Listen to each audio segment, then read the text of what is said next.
Leopold II was born on the 9th day of April in the year 1835 in Brussels, the capital of Belgium. He was the second king of the Belgians, and his full name was Leopold Louis Philippe Marie Victor. He was the eldest son of King Leopold I of Belgium, the first monarch of the country, and his mother was Louise of Orleans, daughter of King Louis Philippe I of France.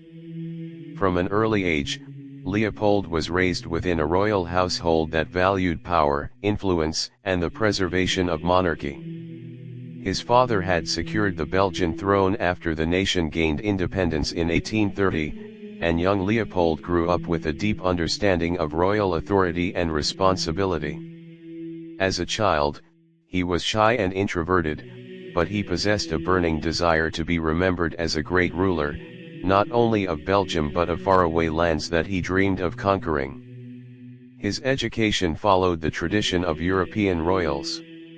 Tutors and private instructors provided him with knowledge of history, politics, military strategy, and languages. Leopold was intelligent, disciplined, and determined, but he was not a warm or affectionate figure. Many described him as cold, calculating, and reserved, with a sharp eye for political opportunity. At the age of 18, he was already appointed to the Belgian Senate, where he gained early exposure to politics and governance. This early start shaped his ambitions, for he believed that Belgium, a small country with little military strength, could only achieve greatness through colonial expansion. While his father Leopold I advised caution and moderation, young Leopold II was restless. He studied the growing power of Britain, France, and the Netherlands, all of which had large colonial empires. He believed that Belgium too must carve out a place in the world, or risk remaining insignificant among European powers. When his father Leopold I died in 1865, Leopold II ascended the throne of Belgium at the age of 30. From the beginning of his reign, he was determined to pursue his colonial dreams. Unlike many monarchs who were content to focus on their domestic kingdom, Leopold saw Belgium as too small for his grand vision. He famously declared that Belgium must have colonies in order to be a great power. At first, his attempts were dismissed by the Belgian parliament, which had little interest in overseas adventures. But Leopold was not a man who gave up easily. He began attending international conferences, sponsoring geographic expeditions, and presenting himself as a benevolent patron of science and humanitarianism. In the 1870s, Leopold found his opportunity in Central Africa.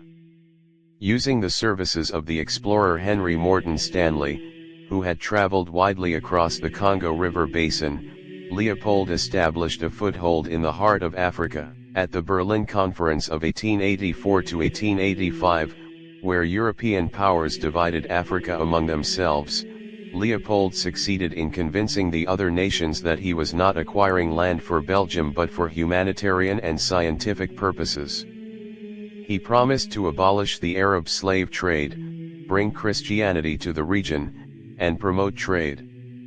In truth, however, his intentions were far from noble.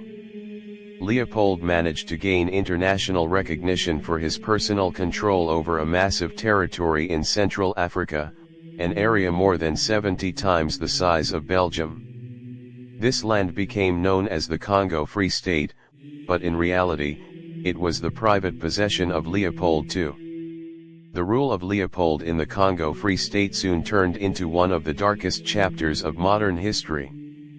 Leopold did not govern the Congo as a king who cared for his subjects, but as an absolute master who exploited the land and its people for profit. His main interest was the extraction of ivory and rubber, resources that were in high demand in Europe and America. To maximize production, Leopold established a brutal system of forced labor. African villagers were compelled to collect rubber from the forests under the threat of violence. If they failed to meet quotas, soldiers of the force publique, a private army established by Leopold, would punish them severely. One of the most notorious punishments was the cutting off of hands, a gruesome practice used to terrorize the population and prove that bullets had not been wasted. Entire villages were burned, women were taken as hostages, and countless men, women, and children were mutilated or killed. It is estimated by historians that during the rule of Leopold over the Congo, millions of Africans perished due to violence, starvation, disease, and exhaustion from forced labor. Some accounts place the number of deaths as high as 10 million.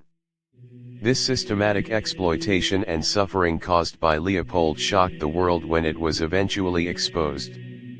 Reports from missionaries, travelers, and later, campaigners such as E. D. Morel and Roger Casement, revealed the horrors of the Congo Free State. Photographs of mutilated victims reached Europe and America, sparking outrage, and leading to one of the first major international human rights campaigns. Despite the cruelty of his regime in Africa, Leopold presented himself in Europe as a great philanthropist and visionary. He funded grand construction projects in Belgium, including wide boulevards, monuments, and buildings in Brussels, Ostend, and Antwerp.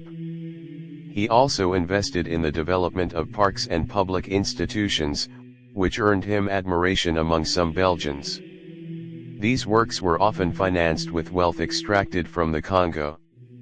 To his supporters, Leopold was a modernizer who transformed Belgium into a more prosperous nation. To his critics, however, his achievements at home were stained with the blood of millions abroad. Leopold attempted to defend his actions by claiming that he had brought civilization, Christianity, and order to Africa.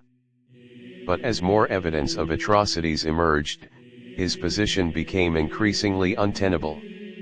By the early 20th century, international pressure forced the Belgian government to take control of the Congo Free State away from Leopold. In 1908, the territory was officially annexed by Belgium and became the Belgian Congo, ending the personal rule of Leopold.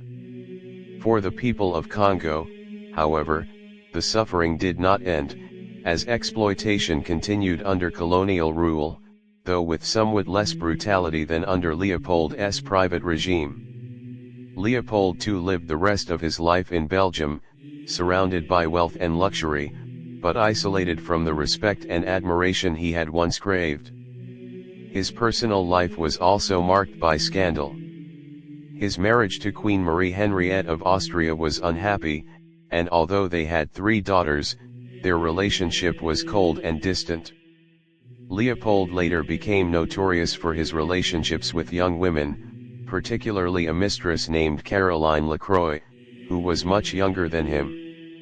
He lavished her with gifts, estates, and titles, further damaging his reputation among Belgians.